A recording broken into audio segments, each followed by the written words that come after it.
Okay, I'm back. Going to be working on the cabin today. I'm going to be putting the ridge pole on, which will be my last log. And I don't know if I'll get any further than that today, but after that's done, I'll be putting in the doors and the windows. Talked about that before, but I went ahead and built it up, and I can remove these down to where I want to cut. So that's probably what I'll do to make it easier.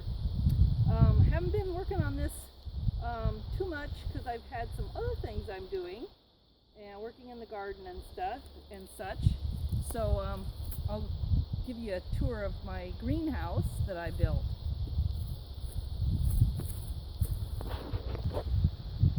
So we're approaching the garden, and this is the greenhouse.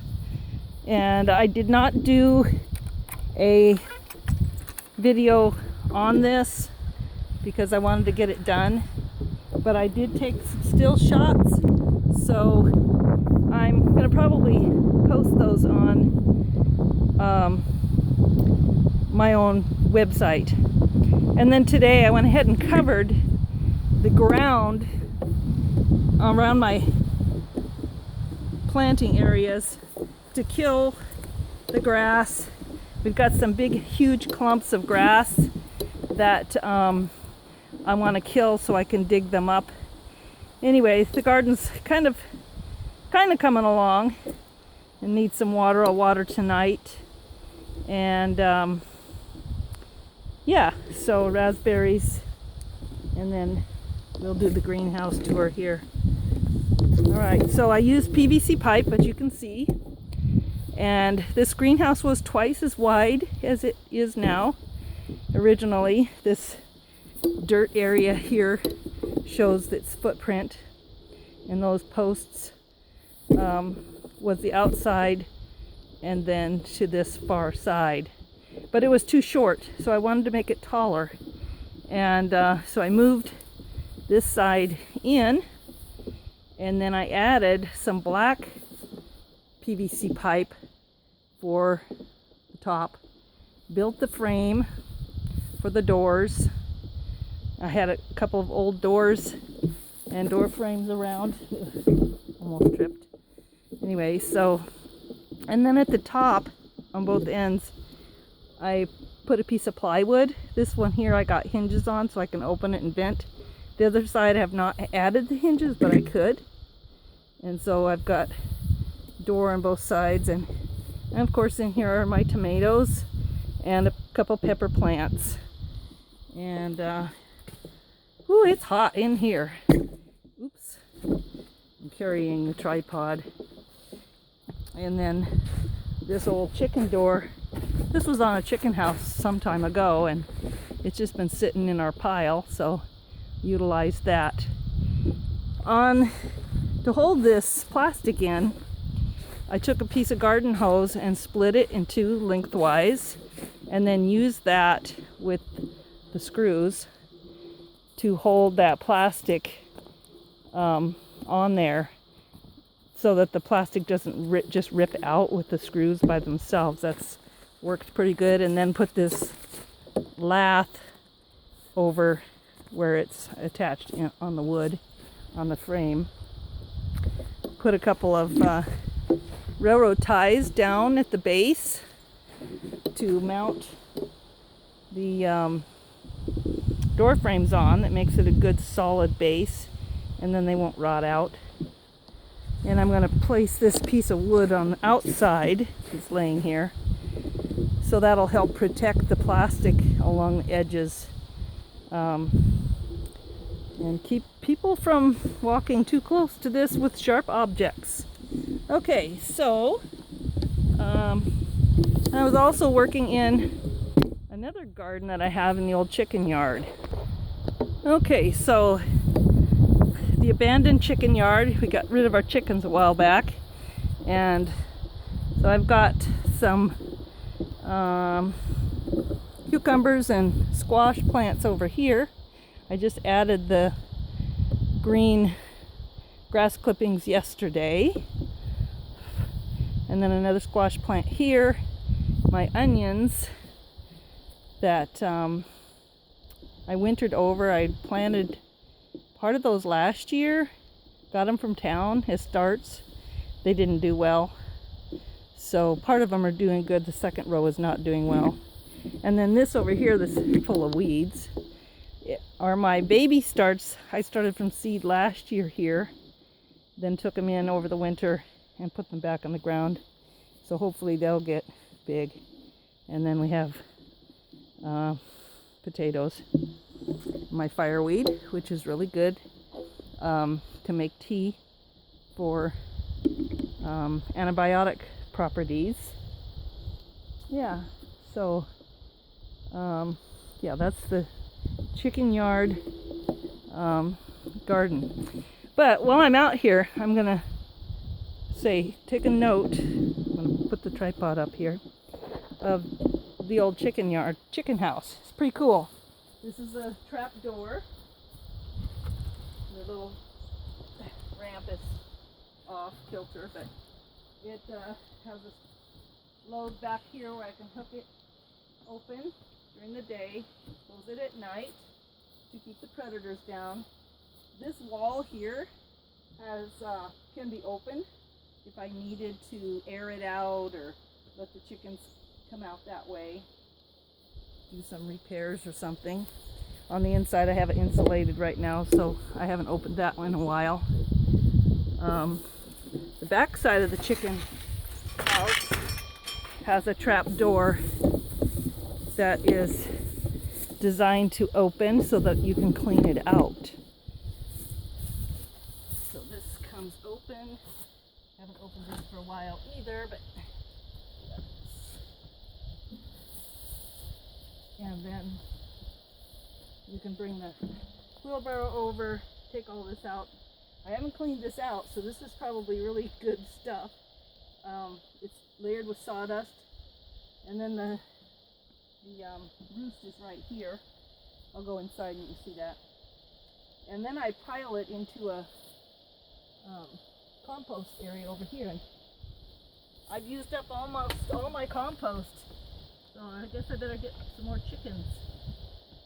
Thought about it with the way things are going,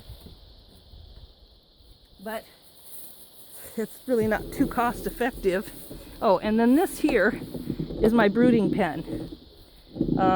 It's a small chicken house, has lights and whatnot in here, nesting box, and then this run with small chicken wire, so if a mama had babies then she could be in there. It also has a trap door in the back for cleaning it out with a roost in there.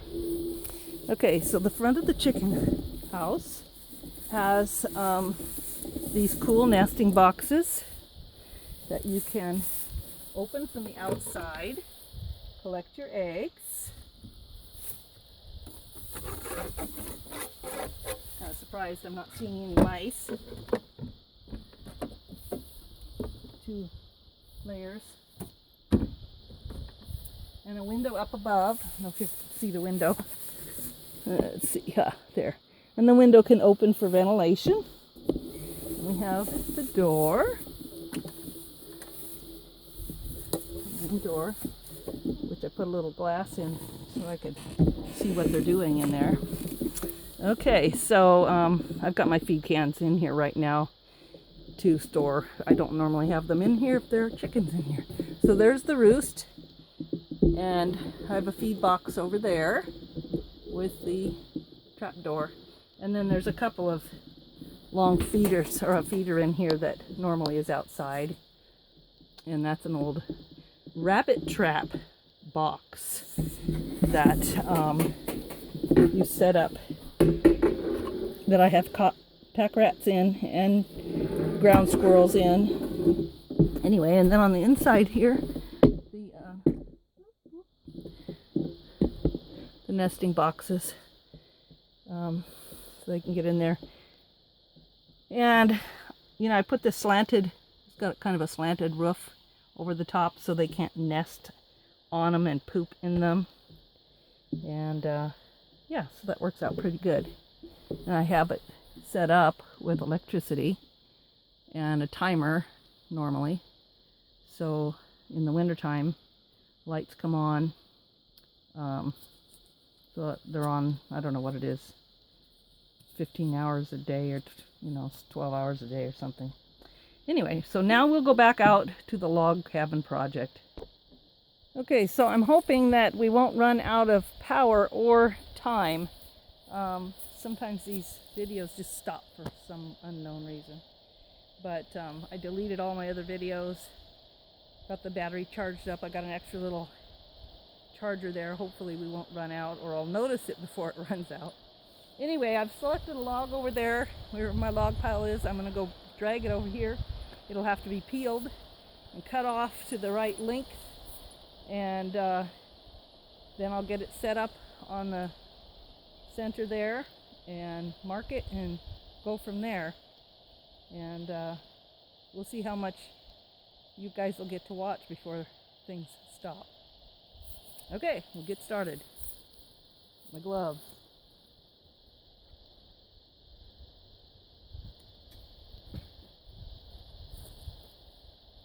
This is kind of a cool pincher here, scissor pincher, to grab the logs and drag them. It's a little bit easier than bending down.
Okay, I'm going to measure this thing and cut it off at 8.5 feet.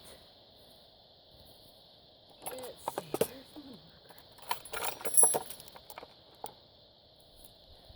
That'll make it easier to work with, a little more manageable. Not by much, but a little teeny bit. Every little bit helps when you're putting them up on the top. My little marker right in there, and I need a block or two.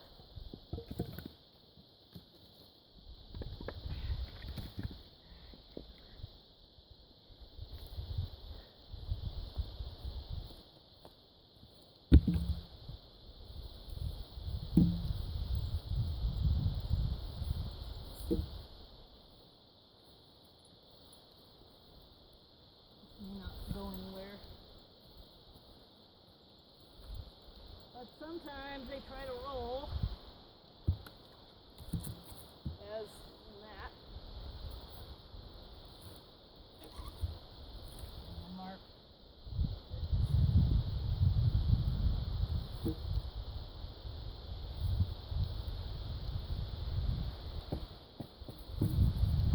There we go. Okay. And let me see that you can see.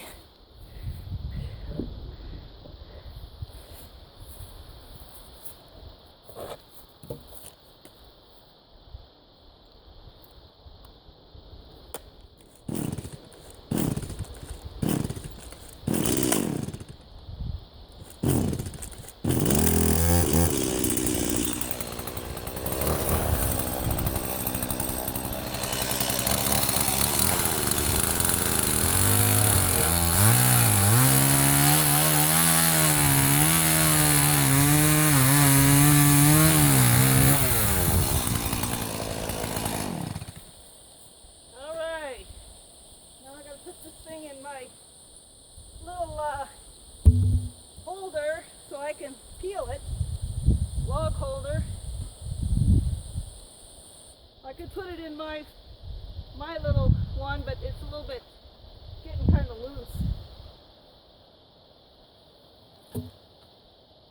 Oop, I got a few of these knots to get off here too.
Notice I turned the log because I don't like to be on the same side of the log as the chainsaw.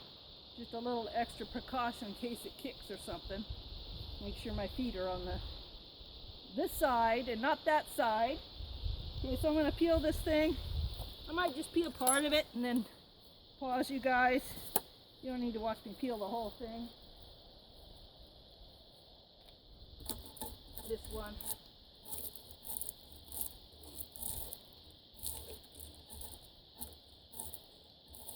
This is why I got pitch on the seat of my pants. So, word to the wise, either use an old pair of pants or you could put a rag or something on there. I'm going to move you closer. Make sure you're where you can see.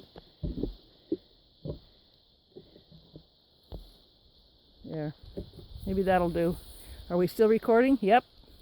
Wow, 18 minutes it says. This stuff takes time. Okay.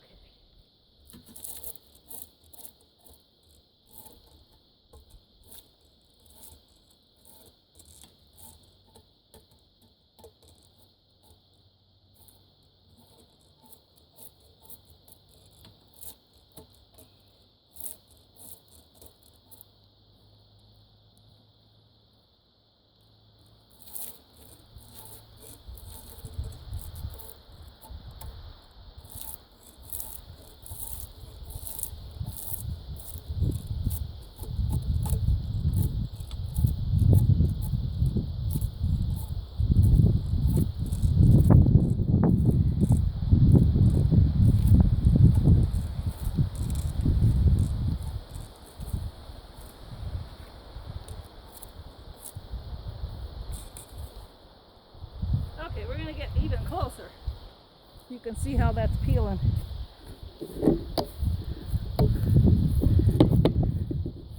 Let me see. Hit right here. I'll take my gloves off to zoom out just a little bit.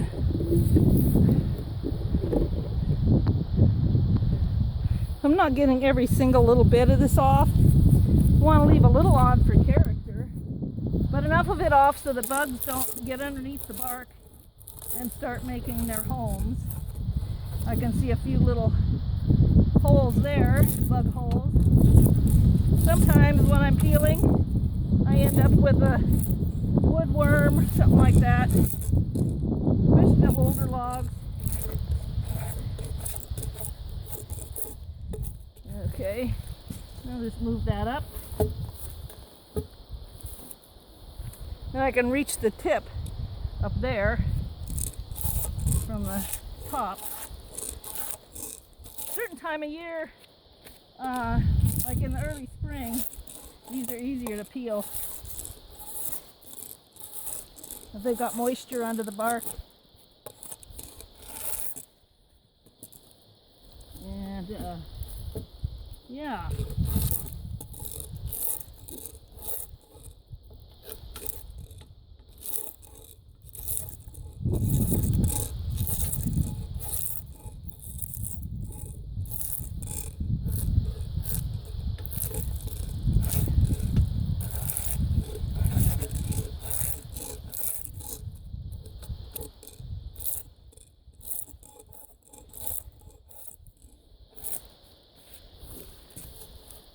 I'll just do this a little bit more, then I'll pause it. Hopefully it won't turn off while it's paused. Sometimes it does that. It thinks I've forgotten all about it, and then it'll turn off, so then I have to start the video over. Anyway, so that's a start on this log. I got the rest of it to do, and then I'll start you guys back up again.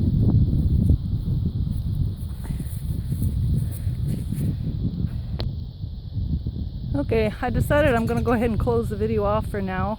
Oh, maybe I'll be over here. And start another one because I'm afraid it's going to kill on me.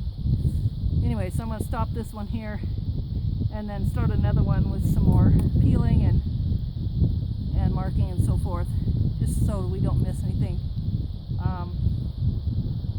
Yeah, so we'll catch up with you in the next video. Thanks for joining, and be safe out there with all this COVID stuff.